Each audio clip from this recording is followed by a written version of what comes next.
요즘 따라 자꾸 기운이 없고 계단 오를 때 무의식적으로 난간을 잡게 되시죠?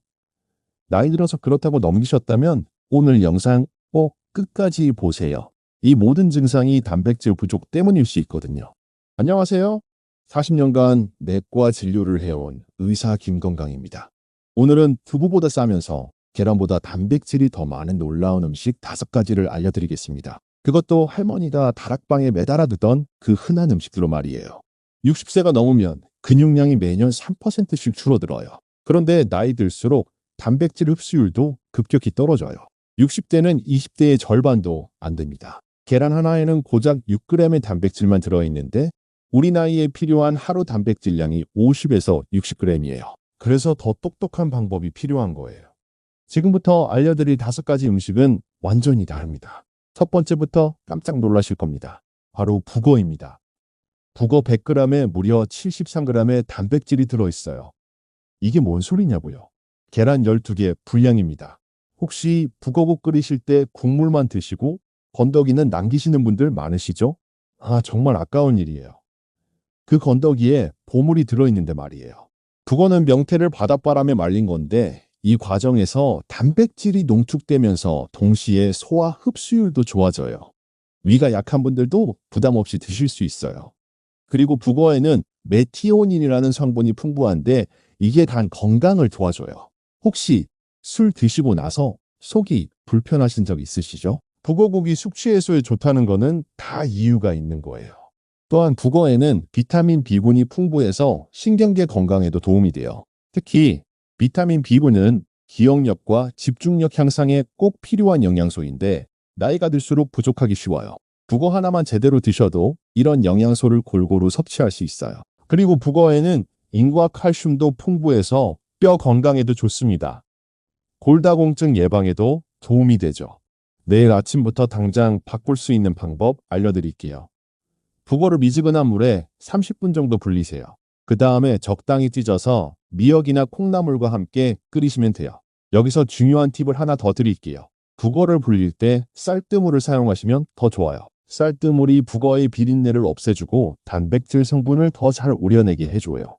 그리고 불린 북어는 먹기 좋게 작은 크기로 찢어주세요. 너무 크면 씹기 힘드시거든요. 특히 틀니 사용하시는 분들은 더욱 작게 찢어주시는 게 좋아요. 북어국을 끓일 때는 무나 감자를 함께 넣으면 더 맛있어요. 특히 무는 북어의 단백질 흡수를 도와주는 효과도 있고요. 국물이 우러나면 북어 건더기는 건져서 따로 놓고 필요에 따라 간을 맞추세요. 중요한 건 국물보다 건더기를 챙겨 드시는 거예요. 단백질은 건더기에 있거든요. 많은 분들이 국물만 드시고 건더기는 버리시는데 그러면 정작 중요한 영양소를 놓치는 거예요.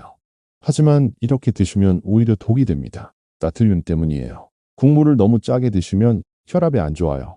그러니까 간은 최대한 싱겁게 하시고 건더기 위주로 드세요. 주 3회에서 4회 정도가 적당해요. 고혈압 있으신 분들은 특히 주의하시고요. 북어를 더 맛있게 드실 수 있는 방법도 있어요. 북어포를 만들어 보세요. 불린 북어에 고추장이나 된장을 발라서 바짝 구우면 훌륭한 술안주가 돼요. 북어 무침도 좋아요. 삶은 북어를 고춧가루, 마늘, 참기름으로 무치면 훌륭한 반찬이 완성됩니다. 두 번째는 더 놀라운데 바로 황태입니다. 황태는 북어보다도 더 특별해요. 겨울 찬바람에 얼렸다 녹였다를 반복하면서 만들어지는데 이 과정에서 단백질 함량이 무려 80%까지 올라가요. 이게 어느 정도냐면 단백질 보충제와 맞먹는 수준이에요. 그런데 가격은 단백질 보충제보다 훨씬 싸요. 황태 100g이면 하루 단백질 필요량을 거의 다 채울 수 있어요. 게다가 황태는 얼고 녹는 과정을 반복하면서 조직이 부드러워져서 소화가 더 잘 돼요. 이가 안 좋은 분들도 부담 없이 드실 수 있어요. 황태의 또 다른 장점은 필수 아미노산이 골고루 들어있다는 거예요. 특히 우리 몸에서 만들어지지 않는 9가지 필수 아미노산이 모두 포함되어 있어서 완전 단백질에 가까워요. 황태에는 또 다른 놀라운 성분이 있어요. 바로 타우린입니다. 타우린은 심장 건강에 좋고 콜레스테롤 수치를 낮춰주는 효과가 있어요. 그리고 황태에 들어있는 DHA와 EPA는 치매 예방에도 도움이 됩니다. 최근 연구에 따르면 이런 오메가3 지방산을 꾸준히 섭취하면 인지기능 저하를 늦출 수 있다고 해요. 황태의 또 다른 장점은 저장성이 좋다는 거예요. 냉장고에 넣어두면 몇 달이라도 변질되지 않아요. 그래서 미리 많이 사두고 조금씩 드실 수 있어요. 경제적으로도 부담이 적죠. 황태 활용법 알려드릴게요. 황태채로 만들어서 버터에 살짝 볶아 드시면 정말 맛있어요. 없으면 참기름으로 볶아도 돼요. 삼겹살 구운 후 남은 기름에 볶으면 그야말로 술안주로 최고예요. 황태국도 진짜 깊은 맛이 나요. 북어국보다 더 진하고 고소한 맛이 일품이에요. 황태찜도 만들어 보세요. 아기찜처럼 양념해서 만들면 온 가족이 좋아할 거예요. 황태를 그냥 그대로 찢어서 간식으로 드셔도 되고요. 황태포라고 해서 양념을 발라 구운 것도 맛있어요. 고추장이나 된장에 버무려서 구우면 밥 반찬으로도 좋고 술안주로도 최고예요. 황태채 볶음을 만드실 때는 이렇게 해보세요. 황태채를 손으로 적당히 찢고 팬에 참기름을 두르고 마늘을 먼저 볶으세요. 마늘 향이 나면 황태채를 넣고 볶다가 간장 조금, 설탕 조금, 무려 조금 넣고 볶으시면 돼요. 마지막에 통깨 뿌려주시면 완성이에요. 그런데 주의하실 점이 있어요.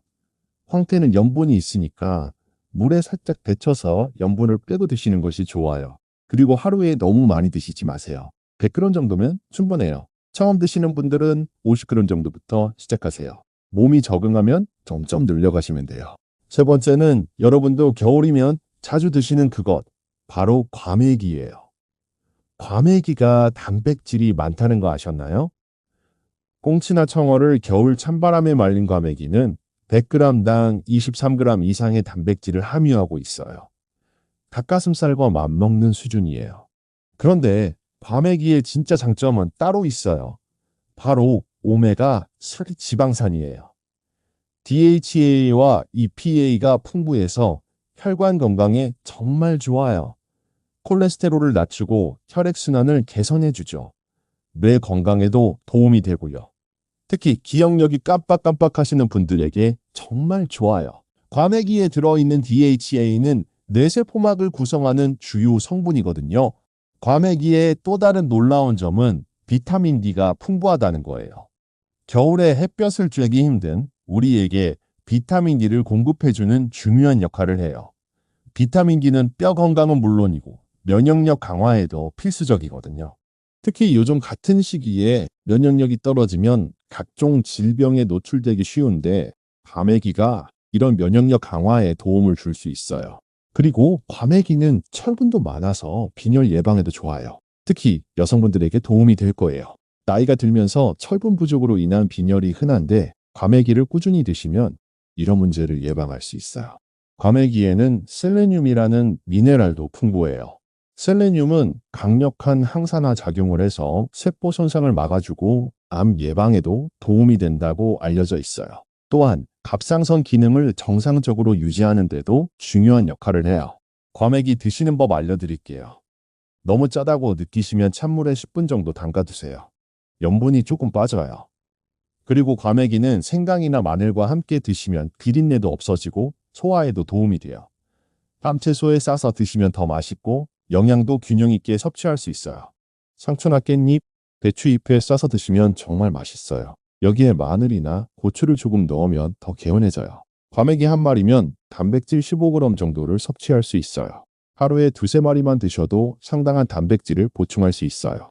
과메기를 더 맛있게 드실 수 있는 방법도 있어요. 과메기 무침을 만들어 보세요. 과메기를 적당히 찢어서 고춧가루, 마늘, 생강, 참기름, 식초로 무치면 훌륭한 반찬이 됩니다. 과메기 구이도 좋아요. 팬에 기름 두르고 살짝 구우면 고소한 맛이 일품이에요. 그런데 과메기는 기름기가 많으니까 위가 약한 분들은 조금씩 드세요. 처음에는 한 마리부터 시작해서 몸이 적응하면 늘려가세요. 그리고 냉장 보관하시고 빨리 드시는 게 좋아요. 과메기는 공기와 접촉하면 산패가 빨리 진행되거든요. 네 번째는 우리나라 사람이라면 누구나 아는 그 음식, 바로 굴비입니다. 굴비는 조기를 말린 건데 조기 자체가 원래 단백질이 풍부한 생선이에요. 100g당 20g 이상의 단백질을 함유하고 있어요. 그런데 굴비로 만들면서 수분이 빠지고 영양이 농축돼요. 굴비의 또 다른 장점은 비타민 D가 풍부하다는 거예요. 신장 기능을 북돋워주고 뼈 건강에도 도움이 돼요. 동의보감에서도 조기는 성질이 평하고 맛이 달며 독이 없다고 기록되어 있어요. 예로부터 원기 회복에 좋은 음식으로 여겨졌던 거죠. 굴비에는 타우린도 풍부해요. 타우린은 간 기능을 개선하고 콜레스테롤 수치를 낮춰주는 효과가 있어요. 그리고 굴비에 들어있는 셀레늄은 항산화 작용을 해서 노화 방지에도 도움이 돼요. 또한 굴비는 소화가 잘 되는 편이에요. 말리는 과정에서 단백질이 부분적으로 분해되어서 소화 효소가 부족한 고령층도 부담 없이 드실 수 있어요. 굴비에는 칼륨도 풍부해서 나트륨 배출을 도와줘요. 굴비 자체에 염분이 있지만 칼륨이 나트륨의 배출을 도와서 혈압 조절에도 도움이 돼요. 그리고 굴비에 들어있는 아미노산 중에는 트립토판이 있는데 이는 세로토닌 생성을 도와서 기분을 좋게 하고 불면증 개선에도 도움을 줄 수 있어요. 굴비 드시는 법 알려드릴게요. 굴비는 소금간이 되어 있으니까 그냥 구워서 드시면 돼요. 프라이팬에 기름 조금 두르고 약한 불에서 천천히 구우세요. 너무 센 불에서 구우면 겉만 타고 속은 안 익을 수 있어요. 앞뒤로 5분씩 구우면 돼요. 굴비찜도 맛있어요. 무나 감자와 함께 찜을 해보세요. 채소의 수분이 굴비를 더 부드럽게 만들어줘요. 굴비 조림도 좋아요. 간장, 설탕, 무려드로 달콤 짭짤하게 조리면 밥 반찬으로 최고예요. 굴비 한 마리면 단백질 12g 정도 섭취할 수 있어요. 굴비를 더 부드럽게 드시고 싶으시면 이렇게 해보세요. 굴비를 미리 30분 정도 물에 담가두면 염분도 빠지고 살도 부드러워져요. 그 다음 찜통에 쪄서 드시면 정말 부드러워요. 이가 안 좋은 분들도 쉽게 드실 수 있어요. 그런데 굴비는 나트륨 함량이 높으니까 하루에 한 마리 정도만 드세요. 그리고 굴비 드시고 나서는 물을 충분히 마시세요. 나트륨 배출에 도움이 돼요. 특히 고혈압이나 신장질환이 있으신 분들은 더욱 주의하셔야 해요. 5번째 마지막은 가장 친근한 그것, 바로 멸치입니다. 작은 멸치 말고 큰 멸치 말이에요. 대멸치라고 하는 것들 있잖아요. 이게 정말 단백질 덩어리예요. 멸치 100g에 단백질이 40g 이상 들어있어요. 거의 단백질 보충제 수준이에요. 그런데 가격은 정말 저렴해요. 멸치만큼 가성비 좋은 단백질이 또 없어요. 멸치는 칼슘도 풍부해서 뼈 건강에도 좋고 타우린도 많아서 간 건강에도 도움이 돼요. 멸치의 놀라운 점은 완전 단백질이라는 거예요. 우리 몸에 필요한 필수 아미노산 9가지가 모두 들어있어서 근육 합성에 최적화되어 있어요. 그리고 멸치에는 비타민 B12가 풍부해서 신경계 건강에도 도움이 돼요. 또한 멸치는 오메가3 지방산도 많이 들어있어서 혈관 건강에도 좋아요. 멸치에 들어있는 칼슘은 흡수율이 높아서 골다공증 예방에 특히 효과적이에요. 멸치의 또 다른 장점은 인이 풍부하다는 거예요. 이는 칼슘과 함께 뼈를 구성하는 중요한 미네랄인데 멸치에는 이 두 성분이 모두 풍부해서 뼈 건강에 상승 효과를 낼 수 있어요. 그리고 멸치에 들어있는 아연은 면역력 강화와 상처 치유에 도움을 줘요. 멸치 활용법은 정말 다양해요. 멸치볶음에서 반찬으로 드시면 되고 멸치국수도 맛있어요. 멸치를 우린 육수에 국수 넣고 끓이면 시원한 멸치국수가 완성돼요. 멸치 조림도 좋아요. 간장, 설탕, 무려두로 달콤 짭짤하게 조리면 밥 반찬으로 최고예요. 한번 만들어두면 일주일은 드실 수 있어요. 멸치가루 내서 나물에 뿌려 드셔도 되고 찌개에 넣어도 깊은 맛이 나요. 멸치 한 줌이면 단백질 10g 정도 섭취할 수 있어요. 멸치를 우린 육수는 정말 깊은 맛이 나요. 다시마와 함께 우리면 감칠맛이 일품이에요. 이 육수로 된장찌개나 미역국을 끓이면 시판 육수 부럽지 않은 깊은 맛이 나요. 멸치볶음 만들 때는 내장을 빼고 볶으면 비린내가 안 나요. 그리고 마지막에 통깨나 들깨를 뿌리면 고소함이 배가 돼요. 멸치를 더 부드럽게 드시고 싶으시면 먼저 팬에 살짝 볶아서 바삭하게 만든 다음 양념하면 식기도 좋고 소화도 잘 돼요. 이제 여러분이 단백질이 부족한지 스스로 체크해 보실 수 있는 방법을 알려드릴게요. 하나씩 점검해 보세요. 첫째, 근력이 현저히 떨어졌나요? 병뚜껑을 열기 힘들거나 무거운 물건을 들기 힘들다면 근육량 감소를 의심해 봐야 해요. 둘째, 계단 오르기가 예전보다 힘드신가요? 숨이 차고 다리에 힘이 없다면 단백질 부족 신호일 수 있어요. 셋째, 상처가 잘 안 났나요? 단백질은 상처 치유에 필수적인데 부족하면 회복이 느려져요. 넷째, 머리카락이 많이 빠지거나 얇아졌나요? 머리카락의 주성분이 케라틴이라는 단백질이거든요. 다섯째, 손톱이 잘 부러지거나 갈라지나요? 손톱도 단백질로 만들어져서 부족하면 약해져요. 여섯째, 면역력이 떨어져서 감기를 자주 걸리나요? 항체도 단백질로 만들어지거든요.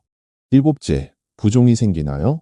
특히 다리나 발목이 자주 부으신다면 단백질 부족을 의심해 봐야 해요. 여덟째, 집중력이 떨어지고 기억력이 나빠졌나요? 뇌에서 신경 전달 물질을 만드는데도 단백질이 필요해요. 이 중에서 5개 이상 해당된다면 단백질 부족일 가능성이 높아요. 지금 당장 식단을 점검해 보세요. 나이에 따른 단백질 필요량을 정확히 알려드릴게요. 60대는 체중 1kg당 1.2g, 70대는 1.3g, 80세 이상은 1.5g이 필요해요. 60kg인 분이라면 60대에는 72g, 70대에는 78g, 80대에는 90g의 단백질이 필요한 거예요. 근데 여기서 중요한 건 흡수율이에요. 20대의 단백질 흡수율을 100%라고 하면 60대는 60%, 70대는 50%, 80대는 40%까지 떨어져요. 그러니까 80대 분이 90g의 단백질을 섭취하려면 실제로는 225g 정도를 먹어야 한다는 뜻이에요. 이게 얼마나 힘든 일인지 아시겠죠? 그래서 오늘 알려드린 이 5가지 음식들이 중요한 거예요. 흡수율이 좋고 단백질 함량이 높아서 적은 양으로도 효과를 볼 수 있거든요. 단백질은 언제 먹느냐도 중요해요. 가장 좋은 시간은 아침이에요. 밤사이 근육이 분해되는 시간이 길었기 때문에 아침에 단백질을 충분히 섭취해야 근육 합성이 시작돼요. 그 다음은 운동 후 30분 이내예요. 이때가 근육 합성이 가장 활발한 시간이거든요. 한 번에 너무 많이 드시면 안 돼요. 우리 몸이 한 번에 처리할 수 있는 단백질량은 20g 정도가 한계예요. 그 이상 먹어도 소변으로 배출되거나 지방으로 저장될 뿐이에요. 그래서 하루 3번 균등하게 나누어서 드시는 게 가장 효율적이에요. 단백질만 먹는다고 근육이 생기는 게 아니에요. 근육을 사용해야 단백질이 근육으로 가요. 거창한 운동은 안 해도 돼요. 하루 30분 걷기, 계단 오르내리기, 스쿼트 10개씩 하루 3번. 이 정도만 해도 충분해요. 특히 중요한 건 저항 운동이에요. 근육에 부하를 주는 운동 말이에요. 페트병에 물 채워서 들어올리기, 의자에 앉았다 일어서기, 벽에 대고 팔굽혀펴기. 이런 간단한 운동만 해야 근육량 유지에 큰 도움이 돼요. 운동할 때 주의사항도 있어요. 갑자기 무리하면 부상당할 수 있으니까 천천히 시작하세요. 몸에 무리가 가지 않는 선에서 조금씩 늘려가시면 돼요. 그리고 운동 전후에는 반드시 스트레칭을 하세요. 단백질 대사 과정에서 물이 많이 필요해요. 단백질을 분해하고 합성하는 모든 과정에 물이 관여하거든요. 하루에 8잔 정도 조금씩 자주 마시세요. 한 번에 많이 마시는 것보다는 30분마다 한 모금씩 마시는 게 좋아요. 특히 오늘 알려드린 말린 생선들은 나트륨이 있어서 물을 더 많이 마셔야 해요. 나트륨 배출에도 도움이 되고 혈압 조절에도 좋아요. 물 대신 보리차나 옥수수차를 마셔도 좋아요. 단백질과 함께 먹으면 좋은 영양소들이 있어요. 비타민C는 단백질의 콜라겐 합성을 도와줘요. 시금치, 브로콜리, 파프리카, 키위, 딸기 같은 것들이죠. 비타민 D는 근육 기능을 향상시켜줘요. 버섯류나 계란 노른자에 많아요. 아연은 단백질 합성에 꼭 필요한 미네랄이에요. 견과류나 씨앗류에 많이 들어있어요. 마그네슘은 근육 수축과 이완에 중요해요. 바나나나 아보카도, 견과류에 풍부해요. 반대로 피해야 할 조합도 있어요. 카페인은 단백질 흡수를 방해하니까 단백질 식사 후 1시간은 피하세요. 알코올도 근육 합성을 크게 방해해요. 가능하면 금주하시거나 최소화하세요. 이 5가지 음식들을 경제적으로 구매하는 방법을 알려드릴게요. 재래시장에서 사면 마트보다 30% 저렴해요. 특히 대량 구매하면 더 싸게 살 수 있어요. 북어, 황태, 굴비는 건조 상태라 상온 보관이 가능하니까 많이 사두셔도 돼요. 보관할 때는密폐 용기에 넣어서 서늘하고 건조한 곳에 두세요. 냉장고에 넣으면 더 오래 보관할 수 있어요. 멸치는 냉동실에 보관하면 몇 달이라도 신선하게 드실 수 있어요. 과메기는 구매 후 바로 소분해서 냉동 보관하세요. 먹을 만큼씩 나누어서 보관하면 신선함을 오래 유지할 수 있어요. 이제 이 5가지를 어떻게 드시면 되는지 실용적인 가이드를 알려드릴게요. 가장 중요한 건 타이밍이에요. 아침, 점심, 저녁으로 나누어서 드세요. 한 끼에 20g에서 30g씩 드시는 게 가장 효과적이에요. 특히 아침 식사에서의 단백질이 중요해요. 밤새 공복 상태였던 몸에 아침에 단백질을 공급해주면 하루 종일 근육 합성이 활발해집니다. 아침에는 북어 미역국 한 그릇에서 약 15g, 점심에는 굴비 한 마리에서 12g, 저녁에는 과메기 2마리에서 20g. 이렇게 하면 하루 47g 정도의 단백질을 섭취할 수 있어요. 여기에 황태채 볶음이나 멸치 볶음을 반찬으로 추가하면 총 60g 이상의 단백질을 섭취할 수 있겠죠. 이는 70대 성인에게 권장되는 단백질 섭취량을 충분히 만족시키는 양입니다. 조합의 마법도 있어요. 이것들과 함께 먹으면 흡수율이 2배가 돼요. 비타민C가 풍부한 음식과 함께 드세요. 시금치, 브로콜리, 배추김치 같은 것들이요. 이들이 단백질이 근육으로 바뀌는 과정을 도와줘요. 건강한 지방도 중요해요. 들기름이나 참기름 같은 건강한 지방은 단백질 소화를 돕고 세포막을 튼튼하게 만들어서 영양소가 잘 전달되도록 해줘요. 발효식품도 함께 드세요. 된장, 김치 같은 발효식품과 함께 먹으면 장 건강과 단백질 흡수율을 동시에 높일 수 있어요. 피해야 할 조합도 있어요. 이렇게 먹으면 효과가 제로가 돼요. 커피나 녹차를 단백질 식사와 함께 드시면 안 돼요. 카페인이 단백질 흡수를 방해해요. 최소 1시간은 간격을 두세요. 또 하나 주의하실 점은 알코올이에요. 술을 드시면 단백질 합성이 현저히 떨어져요. 특히 우리 나이에는 알코올분해 능력도 떨어지니까 가능하면 금주하시거나 정 안 되시면 단백질 식사와는 최소 서너 시간 간격을 두세요. 그리고 너무 짠 음식도 피하세요. 나트륨이 많으면 신장에 부담을 주고 결과적으로 단백질 대사에도 악영향을 줄 수 있어요. 현실적이고 경제적인 식단을 제안해 드릴게요. 특별한 거 없이도 충분히 가능해요. 아침에는 북어 미역국 한 그릇에서 15g, 점심에는 멸치볶음 반찬과 굴비구이에서 20g, 저녁에는 과메기와 황태채 볶음에서 25g, 이렇게 하면 총 60g의 단백질을 섭취할 수 있어요. 여기서 중요한 건 단백질을 한 번에 몰아서 드시면 안 된다는 거예요. 우리 몸은 한 번에 처리할 수 있는 단백질량에 한계가 있거든요. 한 끼에 20g에서 30g이 최대예요. 그 이상 먹으면 그냥 배출되고 근육으로 가지 못해요. 그래서 아침, 점심, 저녁으로 나누어서 드시는 게 훨씬 효율적이에요.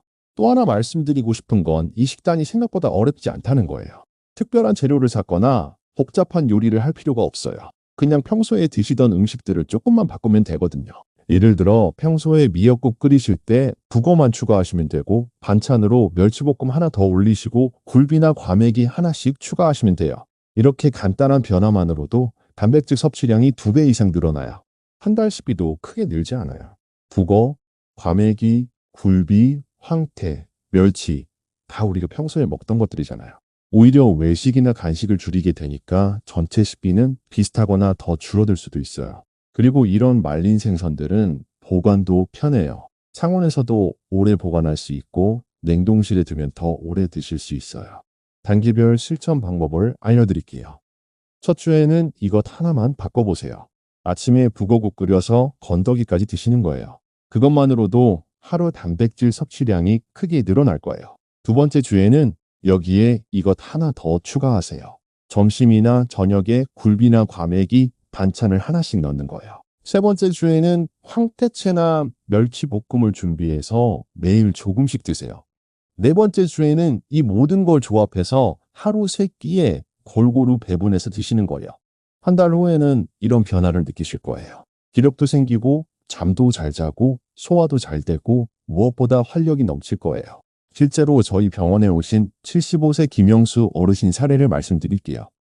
이분은 무릎이 아파서 계단 오르기가 힘드셨어요. 조금만 걸어도 숨이 차고 평상시에도 기력이 없으셨죠. 그런데 가장 속상했던 건 손주들이 할아버지 같이 놀자고 할 때 할아버지는 아파서 안 된다고 말해야 하는 거였대요. 그분이 식단을 바꾸신 후 어떻게 되셨을까요? 한 달 후에는 무릎 통증이 눈에 띄게 줄었고, 2달 후에는 계단을 손잡이 없이도 오르셨어요. 3달 후에는 손주들과 공원에서 술래잡기까지 하고 계시더라고요. 심지어 이번 주말에는 가족들과 등산을 다녀오겠다고 하시더군요. 75세의 등산이에요. 그런데 여기서 한 가지 더 중요한 말씀을 드릴게요. 단백질 섭취와 함께 적당한 운동도 병행하시면 효과가 배가 돼요. 거창한 운동이 아니어도 돼요. 하루 30분 정도 산책하시거나 집에서 간단한 스트레칭만 하셔도 충분해요. 특히 쉬고 10분 정도 가벼운 산책을 하시면 소화에도 도움이 되고 혈당 조절에도 좋아요. 그리고 근육을 조금이라도 사용하면 단백질이 근육으로 가는 비율이 높아져요. 또 하나 중요한 건 물 섭취예요. 단백질을 대사하는 과정에서 물이 많이 필요해요. 하루에 8잔 정도 조금씩 자주 마시세요. 한 번에 많이 마시는 것보다는 조금씩 자주 마시는 게 좋아요. 특히 말린 생선들은 염분이 있으니까 물을 충분히 마시는 게 중요해요. 마지막으로 가장 중요한 말씀을 드리겠습니다. 이런 상상해 보세요. 내년 이맘때 손주들과 신나게 뛰어다니는 나, 계단 오를 때 숨 안 차는 나, 아침에 일어나면 개운한 나, 병원 덜 가는 나. 이 모든 게 단지 식단 하나 바꾸는 것으로 가능해요. 단백질은 얼마나 먹느냐보다 어떻게, 언제, 무엇과 함께 먹느냐가 더 중요합니다. 특히 60세 이후에는 근육이 줄고 체력이 떨어지며 허리나 무릎 통증이 이유 없이 시작되죠. 그 원인을 나이로만 돌리지 마세요. 혹시 내 식단에 단백질이 부족한 건 아닌지 꼭 점검해 보세요. 하루라도 빨리 시작하셔야 합니다.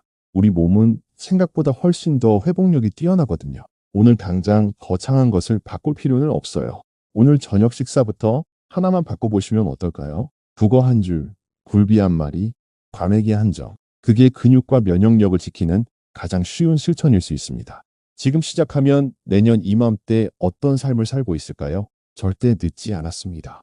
이런 건강 정보 놓치지 않으시려면 구독 한번 눌러주세요. 꼭 도움드릴게요. 그리고 어떤 음식부터 시작하실 건지 댓글로 알려주세요.